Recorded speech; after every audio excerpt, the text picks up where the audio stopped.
Hello mga kapatid, may gusto lang ikwento sa inyo about ah yung yun bang it's good na alamin mo yung history na isang bagay. Eventually, you're going to blame that for a negative outcome sa buhay mo o sa buhay ng iba. Ayun, maitim ako sa ngipin. Ano ba yan? Ano ba yan?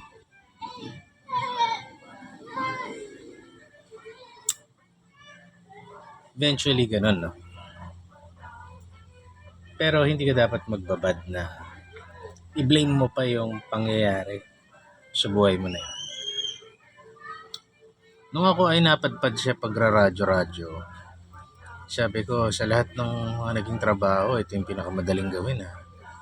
Marami naman akong karanasan. So, hindi talaga ako likas na madaldal kaya lang napunta ako sa mga trabaho at sitwasyon wherein kailangan mong magsalita. And sabi ko nung araw, baka kumita ako rito ah. After pandemic, sabi ko mag-content na ako, baka kumita ako. Pero naiisip ko na noon, sana kung ako'y magkakaroon ng anak, yung mga may sense na pinagsasabi ko, baka malimutan ko na. Sana mapanood na. Kaya lang baka yung mga, sana yung mga kengkoy ako sa social media hindi niya mapanood. But anyway, you know, lahat tayong tao may kanya-kanyang share ng pinagdaanan. And naging advocacy ko nung nag-start ako mag-radyo-radyo, maggawa-gawa ng mga content.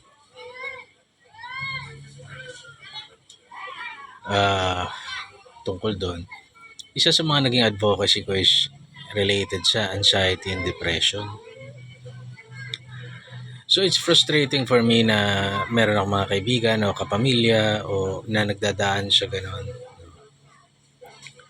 And dahil mukha akong matatag, akala nila hindi ako dumaan sa ganon. Well, ang natutunan ko kasi, the best thing is alamin mo kung saan nanggaling yung condition mo. Kunwari you are depressed or you are anxious. Saan ba nanggaling mo na yan? For example, you have an abusive father.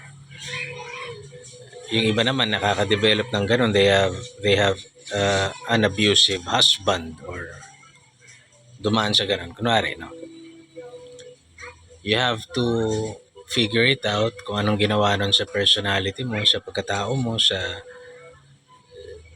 and then pag-aralan mo. And then for a while, sisisihin mo yung mga nangyari sa nakaraan mo kung bakit ka nagkaganon. And it's okay, pero sandali lang sana. It's better for you na, kasi pagka ikaw ay sinisisi mo lahat, eventually magiging magaling ka na lang manisi. Meron ng mga bagay na ikaw na yung may hawak, isisisi mo pa rin. Ikaw na yung dahilan, isisisi mo pa rin. Eventually, the blaming should stop. And eventually, kailangan maisip mo kaagad. The sooner na maisip mo ito, the better. Is that this is my share of the trials and tribulations sa mundong ito. Hindi ka naman kasi pwedeng mabuhay dito ng walang trials and tribulations eh. Diba? Susubukin ka talaga dito. Now, maraming masyadong lumalalim doon, sinisisi na niya yung Diyos. Pero hindi dapat kasi without trials and tribulations, minsan are you still going to give thanks sa Kanya? Baka hindi, baka malimutan mo eh. Pero nilikha ka niya, tapos pag masarap na masarap yung buhay mo, makakalimutan mo siya. Di ba si Lucifer nga, if you want to go deeper the rabbit hole, doon sa spiritual aspect niya, si Lucifer, binigay sa kanya lahat, kagandahan, kagalingan, everything. And then nalimutan niya na magbigay pugay o mag-worship. Doon siya nagbigay sa kanya noon. Gusto niya na sasapawan niya yun. I was very young, hindi naman very young, siguro I was a teenager. I was mga 18 siguro o 20. Nung na-realize kong meron ako noon. Kasi nung maliit ako, nagbabasa naman ako ng Bible eh. Na-realize ko meron ako noon na para ako si Lucifer ah. Yung pride.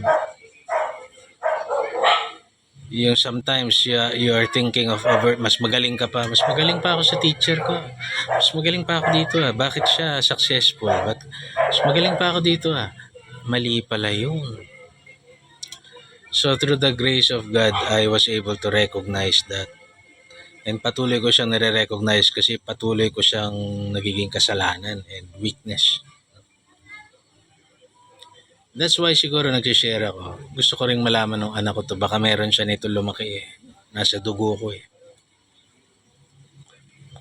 The sooner na ma-recognize mo yung mga problema sa buhay mo, then the sooner na maintindihan mo na it's my share of the trials dito sa mundo. Kailangan kasi dito may pagsubok eh. Kailangan talagang ganon. Even Jesus Christ nga sacrificed himself. Lahat ng hirap at pasakit and humiliation and embarrassment inano niya eh, para tubusin tayo. So, tayo we have our share of trials and tribulations that should, the purpose of which is to bring us closer to our Creator.